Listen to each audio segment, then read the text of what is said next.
Pepsi. What did you learn about this church's retreat from this presentation?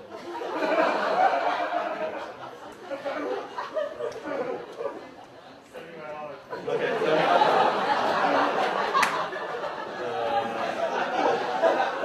the women singing in the back, it's my wife, and the shorter guy, he's the worship leader, his wife, and then their daughter, who was like 4 at the time.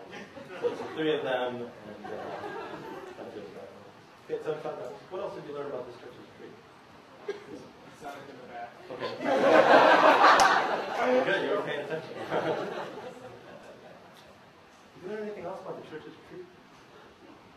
It's not going to like involve sexual images of biblical pastors. All right. Did you learn anything else about the retreat? Find the Lord after the retreat. You learned that from this? I'm encouraged. I don't remember what I said. It's kind of a blur. Anything else you learned from this church's retreat? That it wasn't very over spiritual. It's something very common and something every day. People off the street or in the classroom can relate to. It's not some dude in the pulpit preaching at you. It's your peers, and you can relate to whatever you're going to learn at the retreat.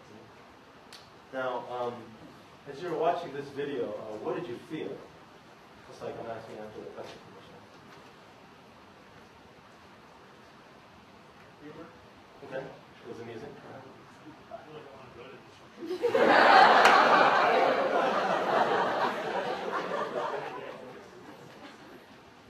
So if you guys went to the retreat, you'd probably be bored stiff. You know, kids running around. If you guys were there, you'd be like, hey, let's watch the kids.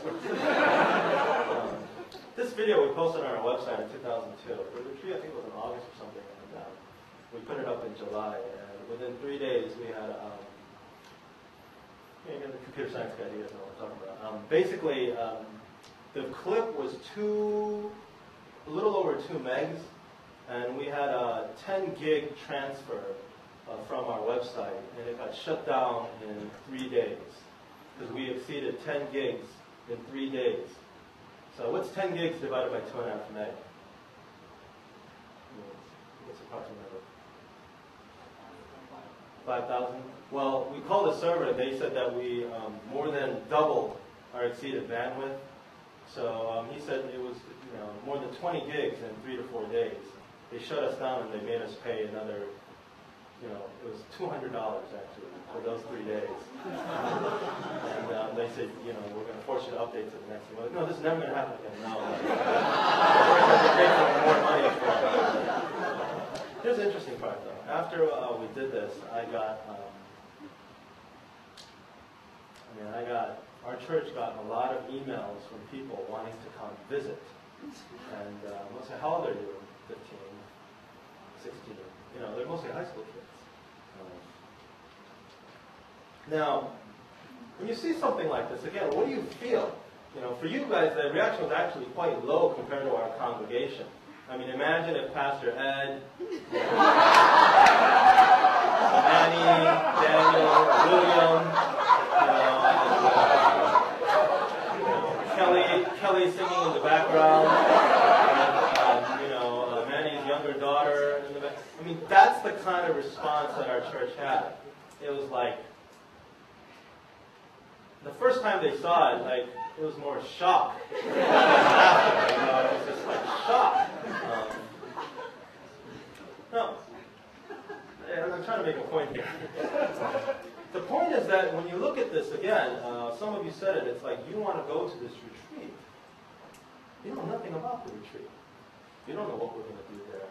You don't know who's going to do it. But again, you felt something, and it kind of drew you to want to go there because, in our mind, the feeling that you got here, you think is going to be an indication of the feeling that you're going to get at the retreat, right? But actually, that wasn't the case. Again, we're all married with children, so it's like we have short services because the kids need us. We hired our childcare, and everything was family stuff.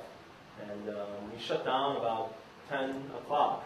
That's about the latest we let the kids stay up. And we start real early, like 6. That's when all the kids get out. So, in both examples, okay, so here's the point I want to make. In both examples, notice how much of the content or your perceived content was shaped and framed by the media blitz, by the sensations and the feelings that you were going through. Just like with Pepsi, just like at this retreat. Even though you actually knew nothing about what was going on at this retreat. I'll tell you a funny story. Speaking at some conference in Washington, D.C. Two funny stories. One, this guy goes up to me and he says, excuse me, are you the pastor from the One Praise the Lord video? Yes. Can I take a picture with you? Rick, the senior pastor of our church, the taller, thinner guy, you know, he's like, hey man, I was there too. I don't remember you.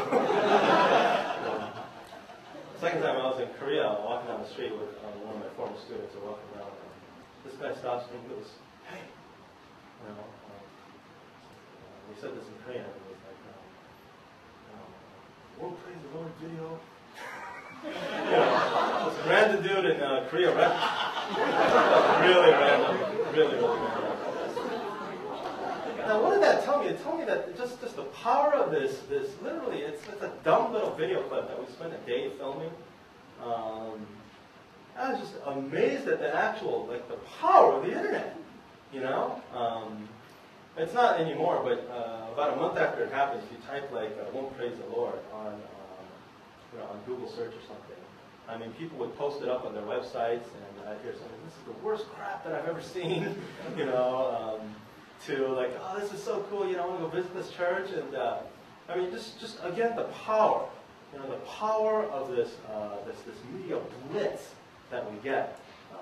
You know, we saw the Pepsi commercial, and you know, and ours is just nothing. If you look at some of the churches out there, probably even your church, I'm suspecting you guys have some really polished media presentations, don't you? You do, right? I mean, any church I know with a lot of college students, especially those you know, are kind of technologically aware. I mean, these videos look, it would be professional quality videos only 20 years ago. If you ever visit Willow Creek, Saddleback, some of these mega churches, it's incredible. You're like their video. There's a church in Hollywood. We used to go there. It's called Bel Air Presbyterian Church, and you know, Jessica Simpson and Nick Lachey go to that church. Well, they were married. They basically had these actors and actresses, and sometimes these actors would just come up and start talking. Now, they're not allowed to be in any of these kind of films because they have to be SAG, Screen Actors Guild certified. So what they do is they get these junior people who are, you know, wanting to be actors and singers and stuff, and they act in these church videos, and it looks so professional, you know. And the filming quality, they film in HD. I mean, it's incredible. But as churches do this, now we're catching on, as we see this media blitz, what exactly are we inheriting from this? And that's what I want to point out. Listen to what Neil Postman has to say about this. These are really, really wise words. A message denotes a specific concrete statement about the world. Here, he doesn't say it, but he's pushing towards a rationalistic view. But the forms of our media, including the symbols through which they permit conversations, do not make such statements. They don't make concrete statements about the world. They are rather like metaphors working by unobtrusive but powerful implication to enforce their special definitions of reality. Whether we are experiencing the world through the lens of speech, or the printed word, or the television camera, our media metaphors classify the world for us, sequence it, frame it, enlarge it, reduce it, color it, argue a case for what the world is like. These are such true words.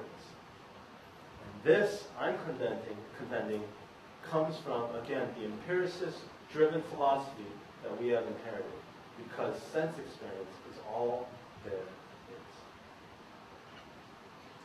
Ask yourself. Okay? Ask yourself, when you hear a polished, or when you see a polished presentation, doesn't it move you? You know, my Japan video actually wasn't that good, but if you ever see missionaries, they have the exact same content. One is some dull, boring old dude who goes up there and reads from the manuscript. You know, you get some charismatic speaker with a really highly